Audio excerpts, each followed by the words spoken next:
Welcome to the first episode of War Weekly.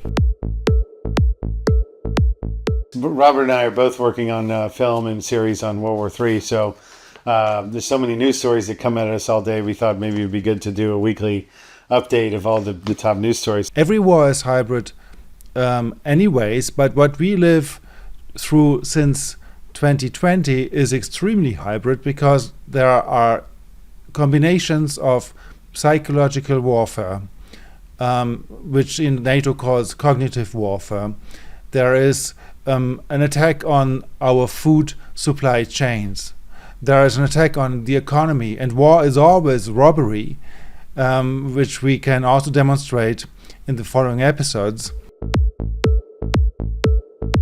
We got here is this sort of meme cartoon wars that both the White House and then Iran responded, putting out humoristic meme videos in this big expansion of videos put out to promote the Iran war, which was kind of bizarre, making humorous things about killing people and in warfare. And so the Iranians responded by making all these funny Lego. P. Hegseth, this one's specially for you. You punk ass rapist bitch, straight from Iran. Cartoons calling Trump a loser, that they're going to fail at everything. The Americans are getting pounded. So it was quite a new thing in warfare, having the use of humorous cartoon videos. Yeah, it's funny because this normally would be the role of dissidents. Normally, dissidents would do cartoons of their so-called leaders and head of states, and especially in war times, this is often a bit prohibited. But here, both governments of Iran and the United States are doing this, so which is really, really mentionable. I think, in a way, we see this the last couple of years already, that these governments, not just the one of the United States, but all Western governments seem to be a parody of themselves. They don't take themselves that serious anymore, and people on the street do the same. The next story I just briefly mentioned is that conscientious objectors are proliferating in the U.S. One NGO that helps military people conscientiously object to their service said they've seen a 10 times increase in conscientious objectors. There's a huge rising anti-war sentiment. Trump was elected to not start more wars. It appears like he was doing that the first 3 months, but since then, really getting involved in every single conflict imaginable. It's interesting. It seems like a hoax from the start. I mean, I don't think the geopolitics have been so different. I feel like he's just continuing the politics which were under the so-called Biden administration. Fundamentally, there is never huge shifts, but I'd say there's more war going on now. And so the narrative could be, oh look, the peace president is having more wars, so these wars were unavoidable, So he couldn't change it. There was a kind of political necessity to it. I mean, war is not necessary. I don't think we need it. And at the same time that we are bombarded with how strong the United States are and how dramatic the situation is in Iran, important battles are hidden from our side. The U.S. has been getting hit very hard. I'll put a graphic on the screen here. I think 27 bases have been destroyed or attacked brutally. The U.S. admits that 13 have been destroyed. One recent attack that occurred on the 27th of March was on the Bubiyan Island. This is in Kuwait. This is very, very close to Karg Island. The Iranians put out a video.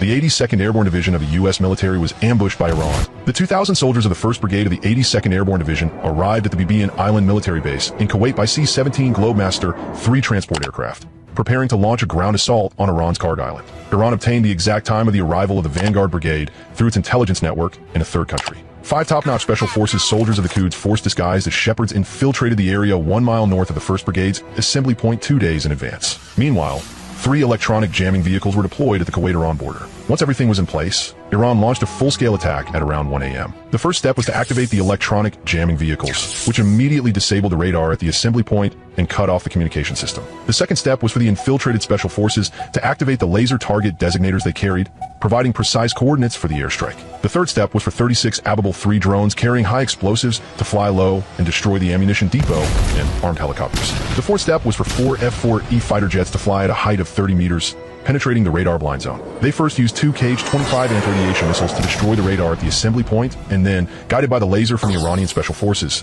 dropped a large number of high-explosive bombs on the barracks area of the assembly point. 2 high-explosive bombs were also dropped into the command room of the 1st Brigade of the U.S. military, killing 8 commanders on the spot. What is most unacceptable is that Iran returned to Iran without any casualties throughout the entire operation. This is a huge story. It appeared just in Iranian statements and like 1 or 2 obscure news sites. I found this completely unreported in the West. So there's just events like this happening every day. As well, they were attacking these U.S. bases. A lot of the personnel were then relocating into hotels in Dubai and these Gulf states. Then the Iranians were attacking the U.S. military personnel in the hotels. So in the Western press, they don't mention that side of it. Why are these hotels being hit? It was because they were chasing down these American servicemen to get them out of the region. We all hear about the gas shortages. They shut off the fuel through the Straits of Hormuz, but a huge amount of the world's fertilizer also passes through the Straits of Hormuz, and this is just before the growing season in the northern hemisphere of the world. So we're going to experience severe spikes in fertilizer prices, which will cause potentially famines in Asia. This is going to hit Asia and East Africa very hard. So it is, in fact, the biggest story for me, which is linked to the closure of the Strait of Hormuz, because it's so vital. I can survive without gas for the cars, but I cannot survive without food. So if I understand it correctly, the percentage of fertilizers blocked by this action in Iran is even way higher than the percentage of oil exports. And this is in fact logical because there's a German invention, the Haber-Bosch process, in which you can create fertilizers from natural gas. So the natural gas is both the component of it, so it gives the component, but it also gives the necessary heat and energy to do the process. So the whole point of having the production of fertilizers in that region is, of course, because of natural gas as a byproduct of oil drilling, but also natural gas resources in itself. So the biggest producers of fertilizers in the world are Russia and the countries of that region. And another one, which is really important, is China. So what we have in Europe is a very dire situation. I just want to remind you that, various legislations, various political decrees have hindered the use of fertilizers in Europe. So, and in addition to this, there is a rewildering project in Europe, which makes that more and more agricultural land is just left alone, and the fertilizer is in fact responsible for half of the production. So if we have no fertilizer, we will have half the food. So all this combined together makes the sustainability of Western countries questionable. I want to stress that these sanctions against Russia, in fact, also are blocking part of the import of fertilizers from Russia. The war in Ukraine is, of course, hindering the agricultural production of Ukraine, which is extremely strong in that country. And what people are not aware of, in addition to this, end of 2025, the Chinese government, together with the producers, decided to stop exports of fertilizers to other countries, especially to Europe. So we have three reasons to be in panic here. And, as I think war is hybrid, and you tell to the others, oh, I'm attacking this country, but then I'm attacking that country, I think that considering that this attack of Iran by Israel and the United States is happening in the beginning of spring, the time where fertilizer is needed most, means also that this war against Iran is a war against Europe and probably many other countries who are dependent from fertilizers for their survival. What Israel has unleashed, attacking Iran and then getting the U.S. involved in this attack on Iran, is one of the most monumentally stupidest things that the America has ever undertaken. It is basically destroyed U.S. reputation around the world and caused a cascade of energy crisis, food crisis that were very predictable. And one can't help but wonder if this is intentional to basically destroy the West. I mean, bring the U.S. to its knees, destroy its reputation, get the whole world to turn against the U.S. and Israel, and then by default Europe. So I think we're going to see this war probably continue longer. I mean, this is why I want to do this show. This is, for me, there is always war going on in the world. Each year of history there was war somewhere, and there was tension somewhere too, and most countries were somehow involved. But really, in 2020, I think the level changed. And we really saw that the war is a class war, of the plutocrats against the rest of it. And a technique in war is to play the crazy guy and be unforeseeable and tell the people you do this and this is your aim, and in fact your aim is something else. The art of deception is core to successful warfare. And I think that stupidity, no, it's not about stupidity. For me, clearly, the bad image giving to the United States and Israel is part of a strategy of suiciding the West so that we'll have an even playing field for a system of global governance. We will not maybe call it global governance, we just call it multipolar world order.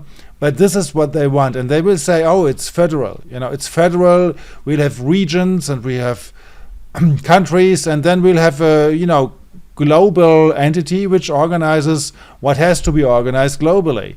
But we should call it global government and not multipolar world order. Yeah, these jerks will create such a headache of the world, turn everything upside down so badly. Then they say, oh, guys, that sucks so bad. This was so bad. Now we need this new order to replace it so we don't have a headache like that again. And then it's the same guys running it.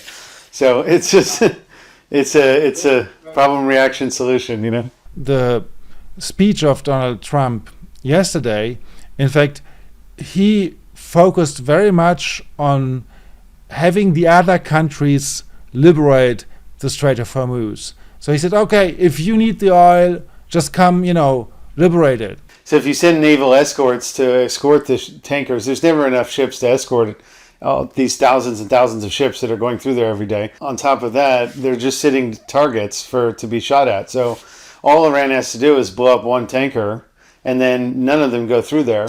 And there's no the U.S. cannot militarily force the situation. If they release these strategic reserve oils, that just affects the prices for a few days. So there's really nothing you can do other than diplomacy. America needs to stop bombing Iran and start talking to them. But Trump has really just sent these sleazy real estate agent guys, real estate developer people, to go negotiate with them, Witkoff and Kushner, and there's been a very negative experience the Iranians had. I think that the aim of Trump is to escalate the wars so it becomes bigger and the Western European countries become part of it because they need the oil, they need the fertilizer. The United States don't need it. This is what he stressed.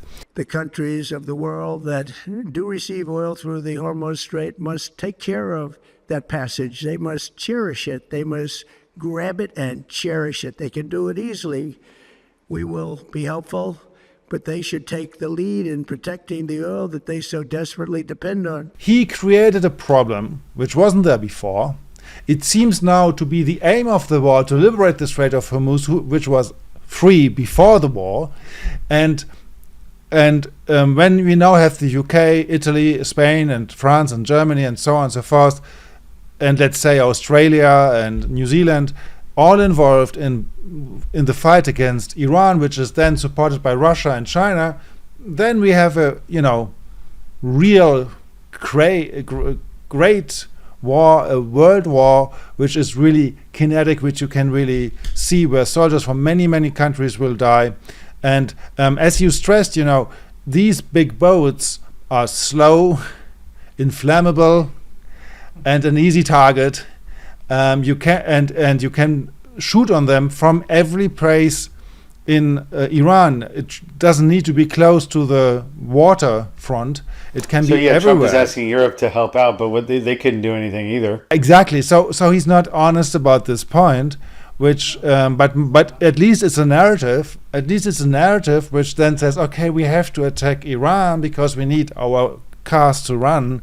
We shouldn't even talk about fertilizer and our food.